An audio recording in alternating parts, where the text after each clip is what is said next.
On January 12, 2025, two officers from the South Patrol Division spotted a man riding a bicycle on a sidewalk. No headlight, no taillight. That is a city ordinance violation, the kind of thing a cop handles with a warning and drives away. These officers did not drive away. They drove closer. They hit their lights, and before the man could put his foot on the ground, one officer was out of the car, hands on him, pulling him off the bicycle and into handcuffs. No conversation. No, do you know why I stopped you? No warning, no ticket, no chance to explain. Just two officers in a known drug area who saw a man on a bicycle and decided what he was before they ever spoke to him. Then they started asking questions. And Jack Evans, standing in handcuffs on the hood of a police cruiser, never told he had the right to stay silent, never told he could ask for a lawyer, answered them. What he said that night turned a missing bike light into a third-degree felony, 2 to 10 years in prison. Evans was charged with possession of a controlled substance in the 187th District Court of Bexar County. His public defender, Renee Munoz, filed a motion to suppress. What you are about to watch is an officer explain to a judge how a bicycle without a light became a felony arrest, and why he never once asked himself whether he had the right to do what he did. For over 30 years, I sat on the bench. A missing headlight gives you the right to stop someone. It does not give you the right to throw them off a bicycle, put them in handcuffs, and interrogate them without telling them their rights. Watch what happens when a judge sees the difference. All right, who's here on Jack Albert Evans? Present, Your Honor. Are y'all ready to proceed with the motion to suppress? Defense counsel's ready. All right, court is calling 2025 CR 0027769 State versus Jack Albert Evans Jr. Could I have parties announced for the record? Renee Munoz on behalf of Mr. Evans. And are you Mr. Evans? All right, the defense has requested a motion to suppress hearing. And is this a case involving a warrant or not? No, Your Honor. Warrantless detention. All right, State, you may proceed. Officer McFadden. All right, Officer McFadden.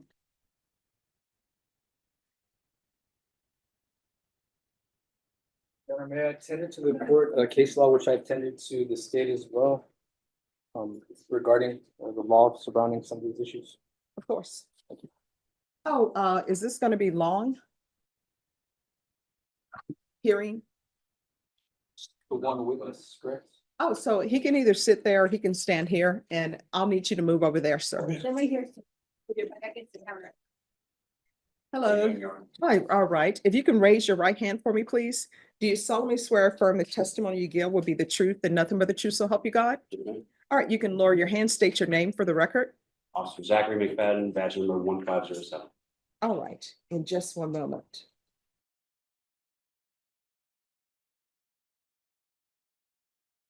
Here you are, don't hold it. Thank you. Bad hat. No problem. And, as children, my grandmother would always say, don't swallow it. It's going to ruin your intestines. Don't know if that's true or not, but we don't. Probably. All right. State your witness. January 12th, 2025, at approximately 7:11. You observed a person riding a bicycle on the side. Yes, What else did you observe about this bicycle? the time of day was after dark. The individual was wearing dark clothing. He was on a bicycle on a city sidewalk, which is a city ordinance violation. And there was no proper lighting equipment on the bicycle. So it's not just a ordinance violation, but also a safety hazard.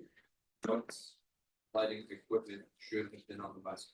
Should have a headlight and a tail light similar to a regular road traffic vehicle. And did this bicycle have a headlight on it? No, sir. Now, were you partnered with any other personnel? Yes, Officer Brent Vermeulen. And what did you and Vermeulen do in response to what you observed? After we observed the ordinance violation, in the specific area. The individual was coming from a known drug pickup spot, a gas station. We initiated our emergency lights, initiated a traffic stop with Officer Vermeulen in the lead. I was in the rear. The individual did not come to a stop immediately. There's approximately one city block. During that time, based off of our experience, I maneuvered to be in front of the individual, anticipating that he was probably going to run based off of the time of day, our experience and his immediate behavior when the lights came on.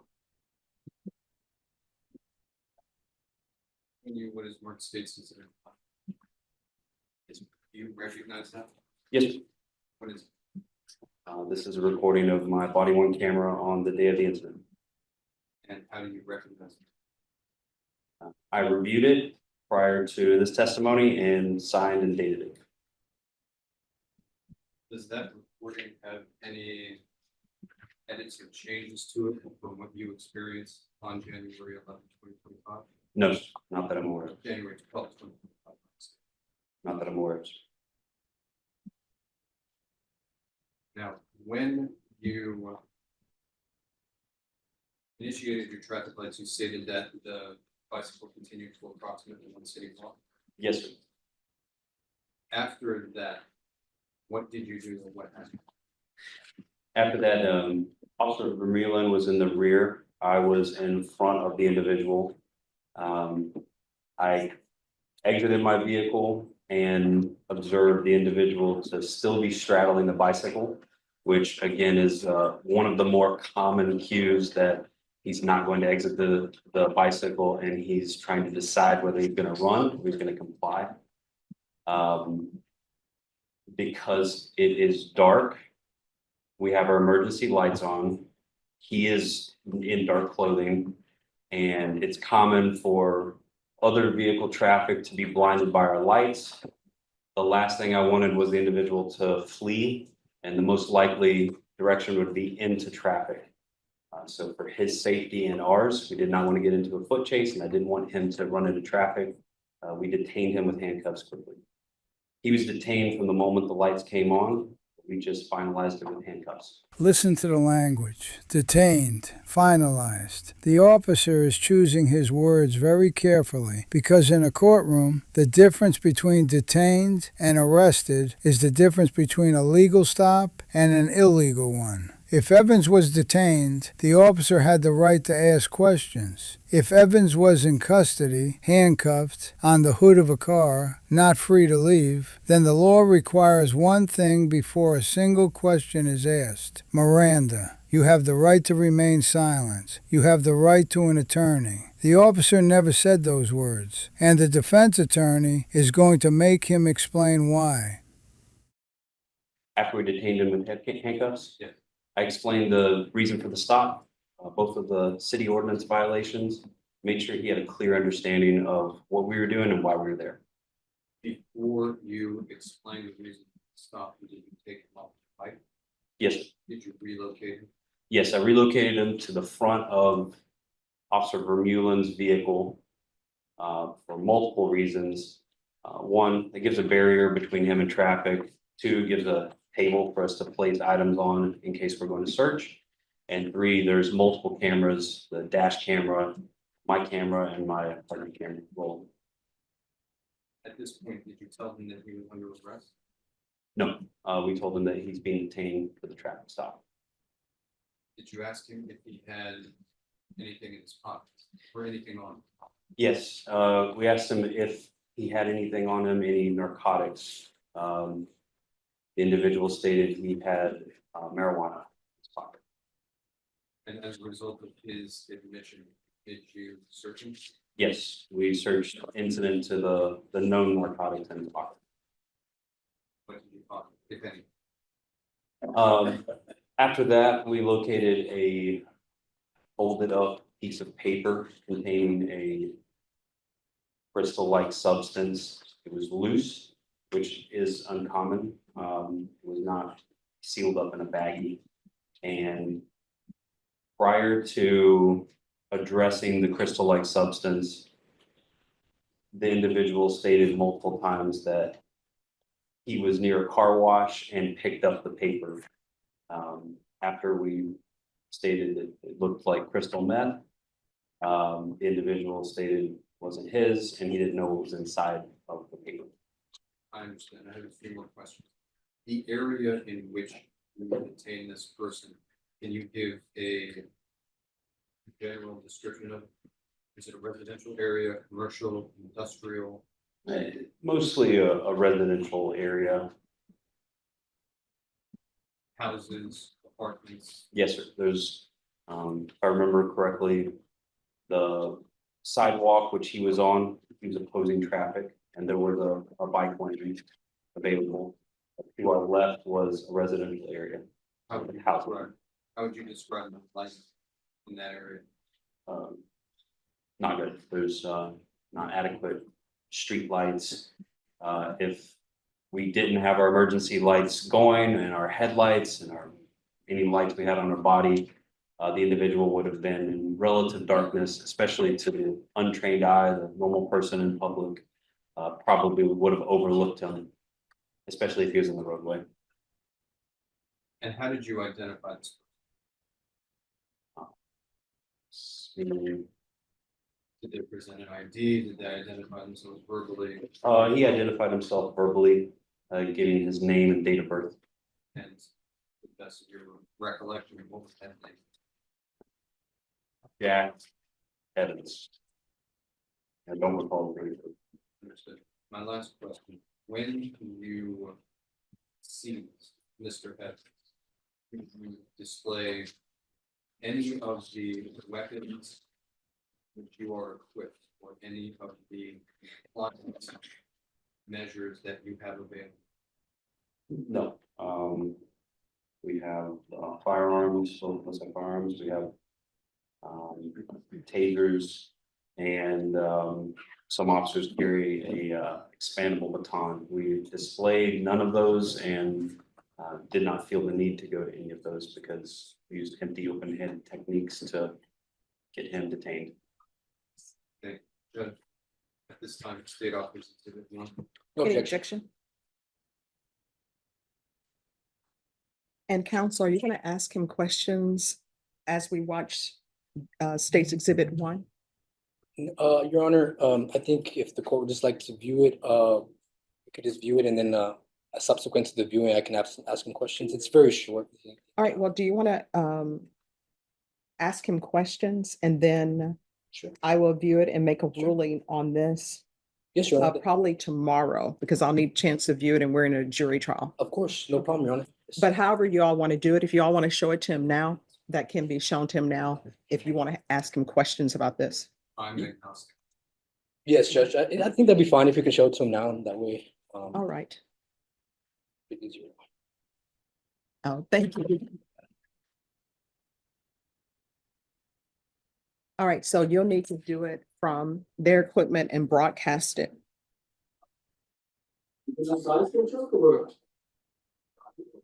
Really? You look back, you saw me. I didn't know this thing on the list. You know, I had homework.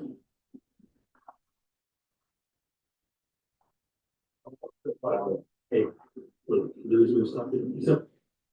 So, officer, do you recall this video that was from your body worn camera? Yes. Okay. Let me ask you some questions, sir. Is riding a bicycle on the sidewalk, a crime that is commonly associated with violence? No, sir. Okay. What about failing to have a light? If you want to play. What about failing to have a light on the front and rear of the bicycle? Is that commonly associated with violence? Not in my experience. Okay. But let me caveat that. No, that is not commonly associated with violence. However, Thank you. it is commonly associated with people who would flee from a traffic stop when they're pulled over. Thank you for that response. Now you say that he failed to stop when you guys had initiated the lights first and foremost. Is that correct? Yes, Okay, where is that listed in your report? Can I have that report for you if you want to furnish, recall your memory? Yeah, Would you like take a to look at this? Yeah, yeah. If you So could just this please. is not my report. Okay. The handling officer is Officer Brent Vermeulen. Okay. So I'm covering this, this. Okay, did you do a report as well? No.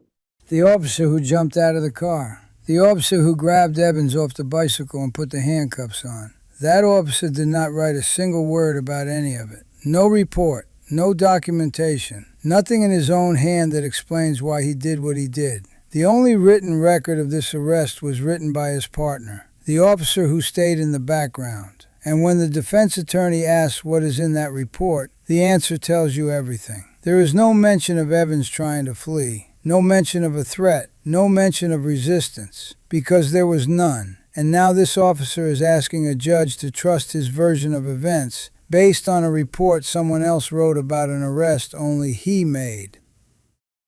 Okay, you did not do a report No, with sir. regard to this. Okay. Yes, sir. So, information on here, if it didn't have where he had taken off or had to try to evade, that just didn't make it to the report. Is that what you're saying? I didn't write this report. Okay.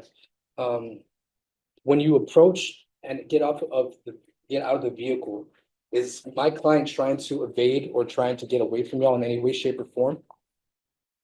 No, sir. Okay.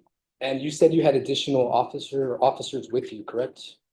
Yes, there's two of us there. And to the best of your recollection, my client was alone, was he not? Yes, sir. Now, the way that you went about arresting him was quite quick, wouldn't you say? Objection to the defense's characterization of this is an arrest. All right, that'll be overruled. You can ask your question. Placed in handcuffs. I'm sorry, you're asking if it was quick? Yes. Do you feel like a lot of time had elapsed between you getting out of the car and you handcuffing my client? I feel like an individual is detained in a reasonable amount of time that was safe for both ends. Did you feel that the amount of force was necessary? Yes, And why did you feel that amount of force was necessary? the amount of force. The individual was removed from the bicycle. To the best of my belief and knowledge, he didn't incur any injuries. And he was placed in handcuffs. Is that the way you go about doing a investigative detention upon stopping people in the streets, is the accosting and handcuffing them?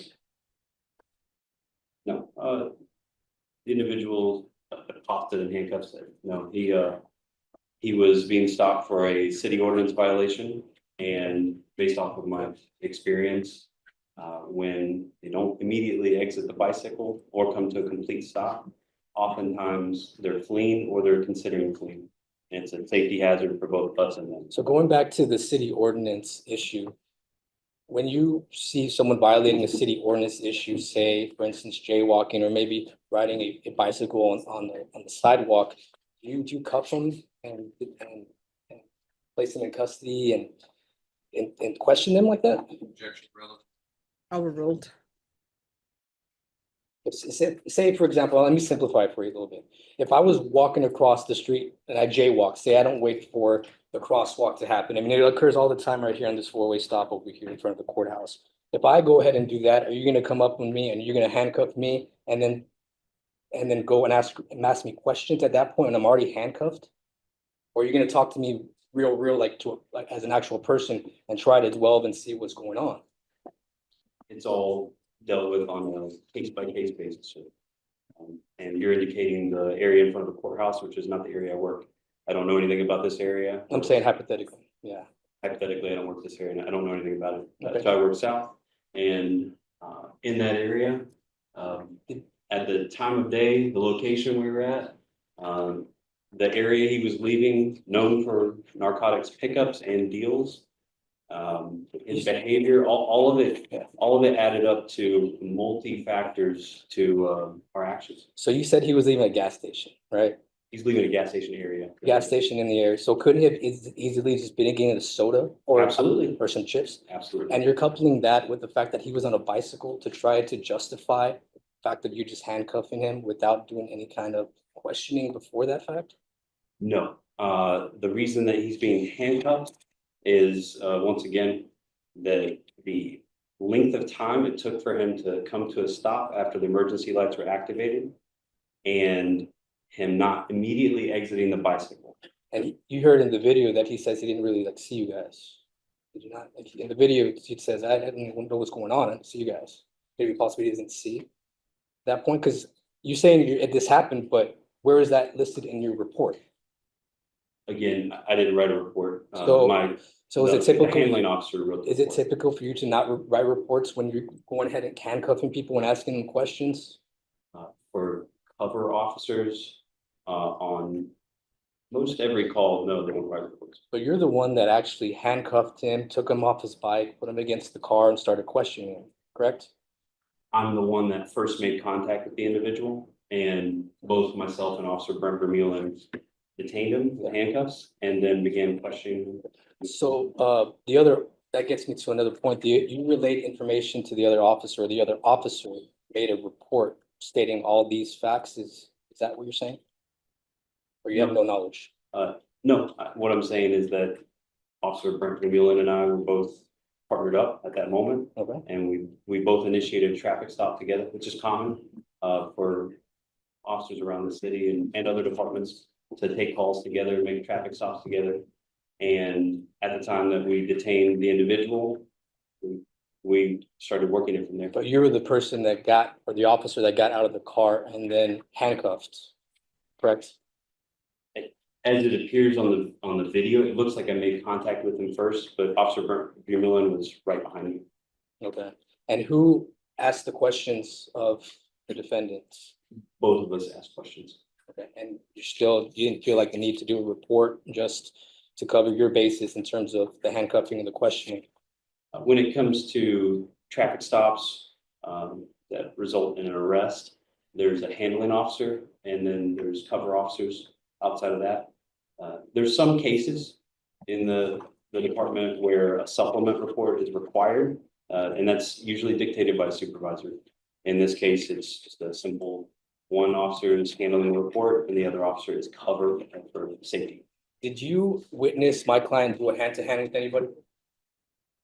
Not that I remember, no, sir. Did you witness him committing any other infraction besides having the city ordinance of having the bicycle on the sidewalk or not having the lights? Did you witness any other kind of criminal infractions? None that are coming to mind right now. The officer cannot name a single thing Jack Evans did wrong that night. Beyond riding a bicycle on a sidewalk without a light. Not a crime, not a threat, not a gesture, nothing. And yet 2 officers jumped out of a cruiser and had this man in handcuffs before he could put a foot on the ground. The defense attorney is pulling this case apart one answer at a time, and every answer sounds the same. No, none, not that I remember. The officer is building the defense's case for them. So there were two of your officers and just my client, right? Yes. Couldn't you have requested that he get off of the bike? He gets off of the bike, you're questioning or he's questioning, and then the other officers maybe keeping an eye out for safety. I mean, couldn't that have happened instead of what happened on the video? What happens commonly in the traffic stops is when we initiate our emergency lights. Most people in society have gone through some form of driving school, driver's ed when they're in high school. And it's covered in that program that people are to pull over when they're being stopped by the police. And when they don't do that, we at that point start to take guesses as to why. Either they're not seeing us, or they're refusing to pull over, or there's something inhibiting them from understanding the situation. There's all kinds of reasons why he might not pull over. But again, as far as we can tell, since you didn't do a report, it's not documented on your end, and you don't know what the other officer documented on his end, do you? The documentation on my end is on a video in front of us, both my body worn camera and then the video attached to my vehicle, and then the handling officer wrote a report. Documentation usually refers to written correspondence rather than video, does it not? There is video documentation and there is written documentation. In this instance, there is no written documentation as to a report, correct? No, there's written documentation. It appears like it's That right you, here. that you wrote though? No, sir. And you're maintaining that that type of force that you used was reasonably necessary to effectuate the goal of seeing why he was riding on the bike, on the sidewalk, or that reason why he didn't have the lights on? Because did you charge him with evading on foot or evading on a bicycle? I'm just curious. I'll go to your first question. Do I think the force was necessary to affect him being detained? Yes, and he was detained at the moment that the emergency lights came on, and we completed him being detained at the moment that the handcuffs were put on this person. Would you agree that if a person is cuffed, and the situation went how it went by, where that everything happens really fast, that objectively speaking, he may not have had the whereabouts of whether he could leave or not, or the know-withal that he could leave with the freedom to leave? Did you feel like you restricted his freedom? I'm not understanding your question.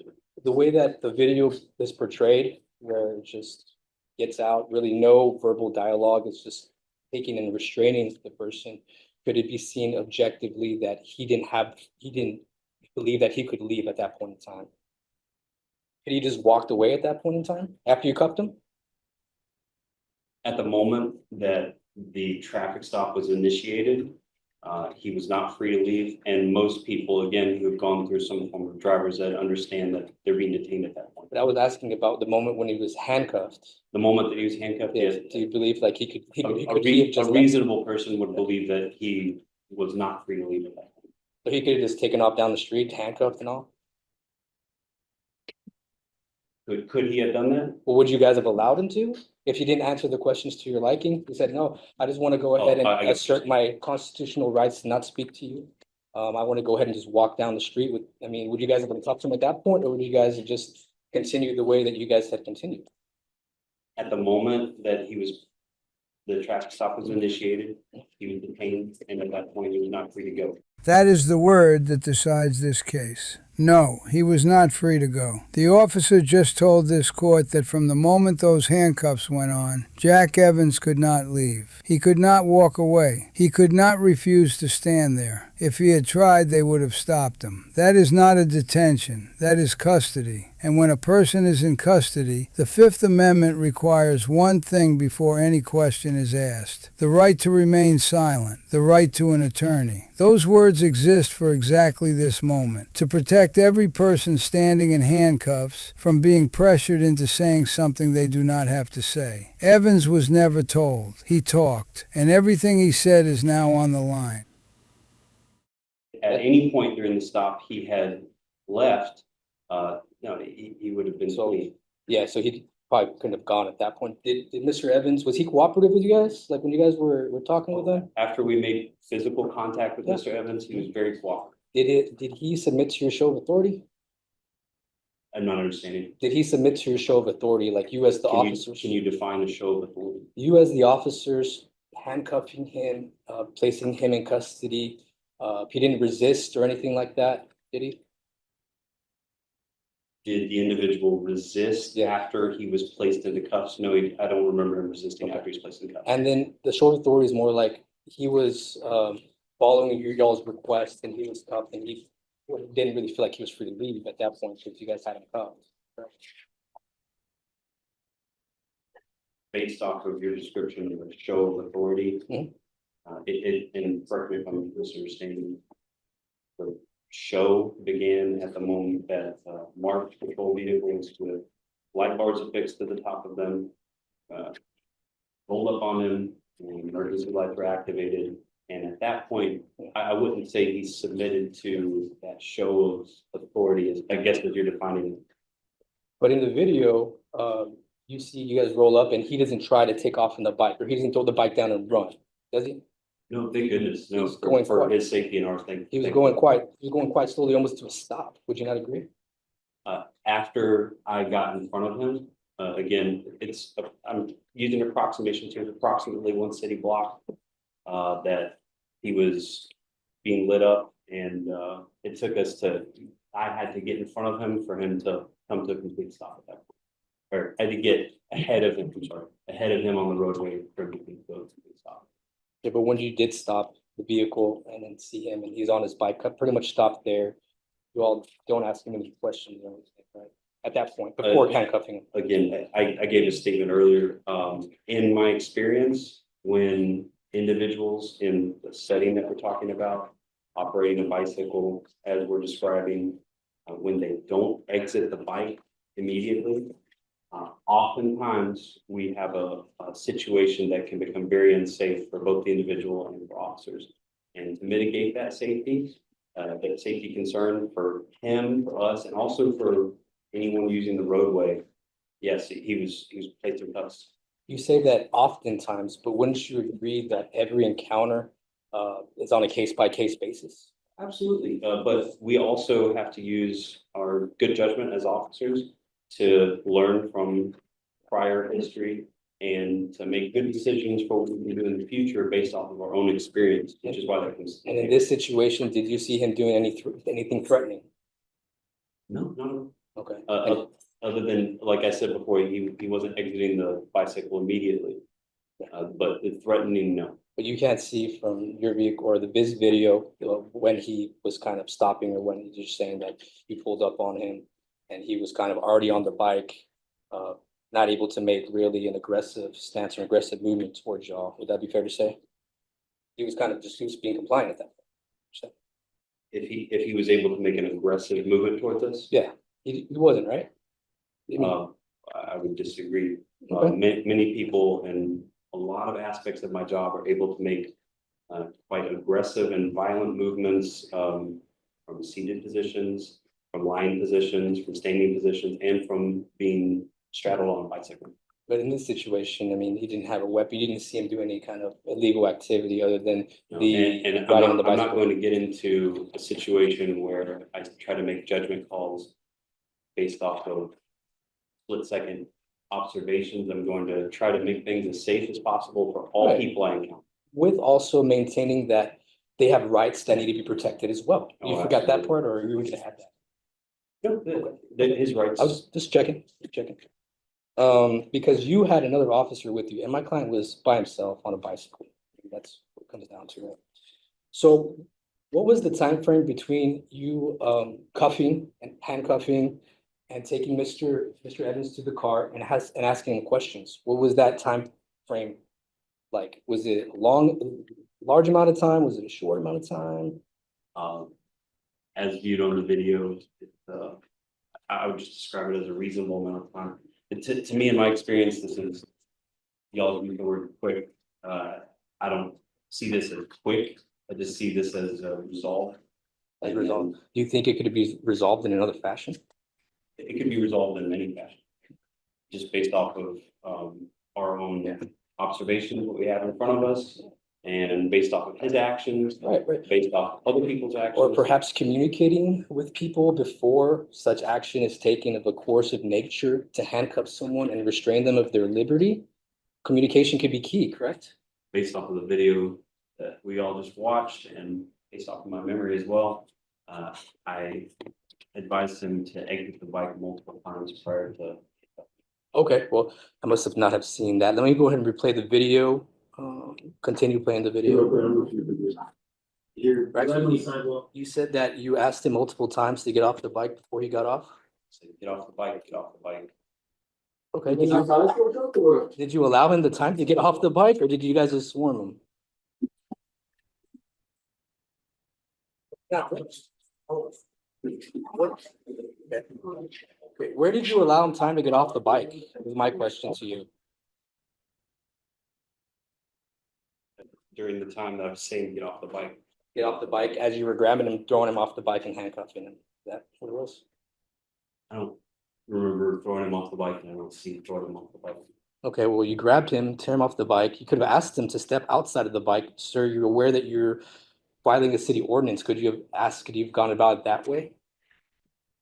There's many options on how we can detain somebody. Again, with what I had in front of me, based off of my experience, the last thing I want is for any person to flee from us until on a bicycle, and that can travel faster than foot speed for both me and my partner. And The last thing I want is for an individual to end up getting hit by a vehicle or to put themselves in a situation where they're gonna get hurt or we're gonna get hurt. And you reference, you reference detention. Are you aware that if more force is necessary to effectuate the detention, it could turn into a custodial interrogation if questions are asked? If more for, I'm If sorry. if more force is necessary to maintain the status quo or to effectuate the reason for the stop, if more force is used more than that, then it could, you taking in someone in custody or handcuffing someone could be viewed as an the objective standard is taking someone into custody. Are you aware of that provision of the law? Yes, and I don't think that more force than was necessary to affect the detaining and handcuffs was used here. But that's your opinion, that's your subjective opinion, correct? Sure, absolutely, yeah. So once he was taken from the bike and handcuffed, you guys started asking him questions, did you not? After the individual was placed in handcuffs, yes, he was asked questions. Okay. Did you read him his Miranda rights at that point in time? Don't know how deep we got in the video. I don't remember reading his Miranda rights at that moment there. Do you know if the other officer read the Miranda rights? So you're not sure if Miranda rights were ever read in conjunction with the statements he made after he was placed in handcuffs? In conjunction, meaning like what do you say? Like after he was placed in handcuffs and asked questions, you're not sure if he was Mirandized or not? I'm not sure if Mr. Evans was Mirandized at any point. And again, that probably would be useful if there was a report written, but you're saying you never wrote a report, right? Just to clarify. Again, the handling officer wrote the report, and whether he was Mirandized or not is on the handling officer. Because he's making the arrest on paper. He is not sure. The officer who put the handcuffs on, who asked the questions, who heard the answers, that turned this into a felony, is not sure whether anyone ever told Jack Evans he had the right to stay silent. And then listen to where he puts it. That is on the handling officer, his partner, the one who is not in this courtroom, the one who wrote the only report. The officer who did everything is pointing at the officer who wrote everything. And neither one of them can tell this judge that those words were ever said. And without them, every answer Jack Evans gave on the hood of that cruiser is evidence the Constitution says the state cannot use. No further questions, Your Honor. Right, state? You feel, Yes. when you activated the emergency overhead lights on the patrol vehicle, did that indicate that you intended to detain a person? Yes, So that is a show of force. yes. And did Mr. Evans respond to that show of force? Mr. Evans' response to the activation of lights was to keep rolling on his bicycle. Any further questions? Any further questions? None from the defense, Judge. All right, is this witness excused? By the state. Yes, Your Honor, from the defense. All right, thank you.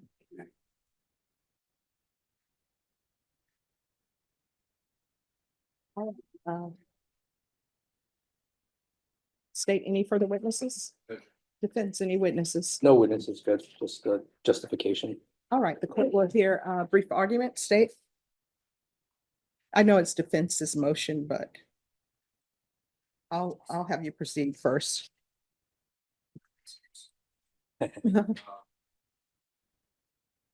only comments that I really need to make are contained in Rose to the state, which is a decision by the Court of Criminal Appeals from 1997, which I can provide copies to the Court of Defense. Okay. But essentially, the Court of Criminal Appeals ruled that reasonableness under the Fourth Amendment, while not capable of precise definition, must be judged from the perspective of a reasonable officer at the scene rather than managed eyesight.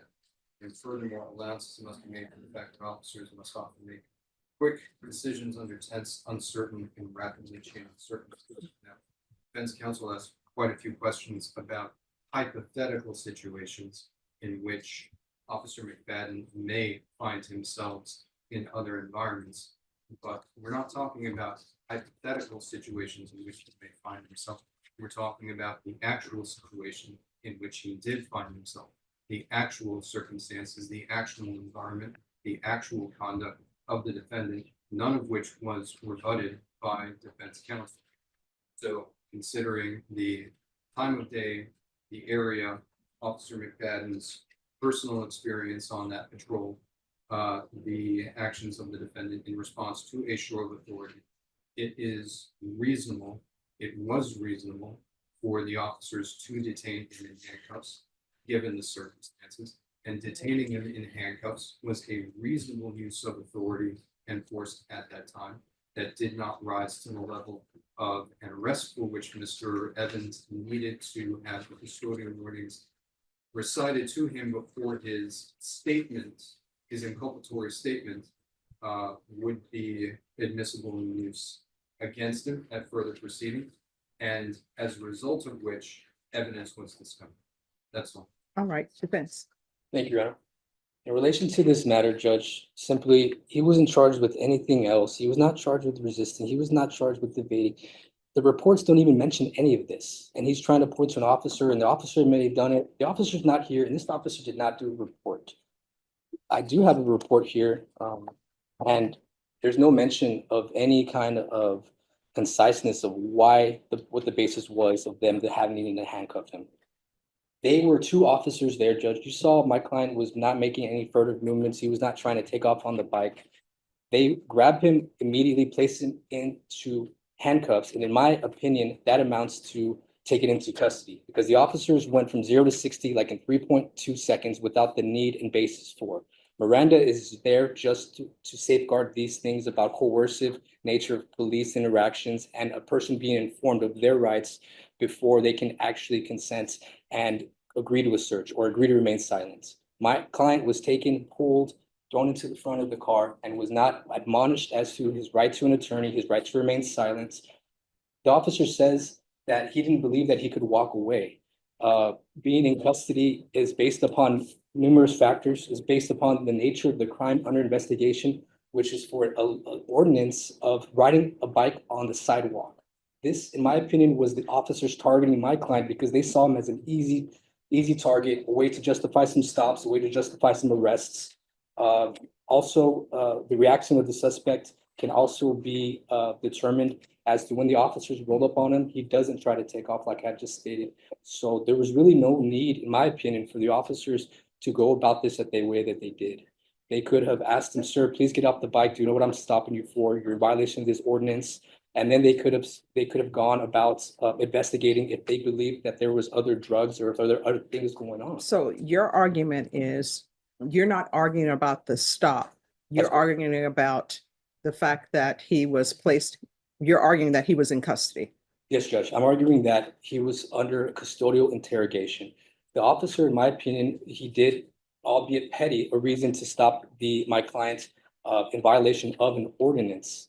So we're not attacking or we're not challenging the reasonable suspicion. So you're saying that when he was, you're saying he was taken into custody, that he wasn't Mirandized.